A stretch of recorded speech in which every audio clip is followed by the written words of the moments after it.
We've covered anxiety, trauma, and mood disorders. Now we turn to schizophrenia, one of the most severe, most stigmatized, and most misunderstood of all psychological disorders. Let's start by clearing away a myth. Schizophrenia does not mean a split or multiple personality. That's a persistent confusion. Schizophrenia is a disorder involving a profound disruption in thinking, perception, emotion, and the very sense of reality, a kind of break with reality itself, which clinicians call psychosis. Its symptoms are usually grouped into two types, and the labels are worth understanding because they're a bit counterintuitive. Positive symptoms don't mean good symptoms. Positive here means added, experiences present that shouldn't be.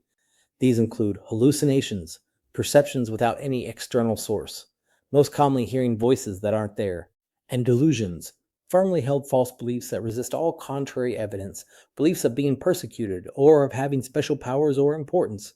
Disorganized thinking and speech, where thoughts become jumbled and hard to follow, also fall here.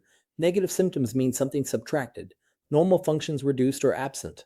These include flattened emotional expression, a withdrawal from social life, a loss of motivation, and a poverty of speech. The negative symptoms are often less dramatic than the positive ones, but they can be more disabling and harder to treat.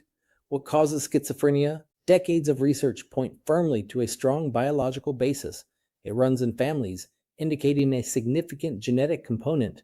It's associated with differences in brain structure and in neurotransmitter activity. Dopamine has long been implicated.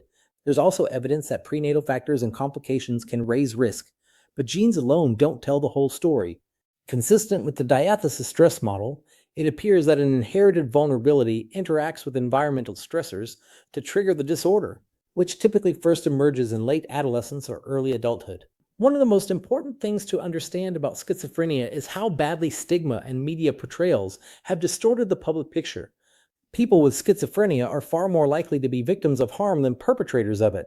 With proper treatment, particularly antipsychotic medication combined with psychological and social support, many people manage their symptoms and lead meaningful lives. It is a serious condition, but it is not a hopeless one, and the person living with it deserves the same dignity and compassion as anyone facing a serious illness. In our final segment, we'll round out the picture with another category of disorder, and then step back to reflect on everything this course has covered.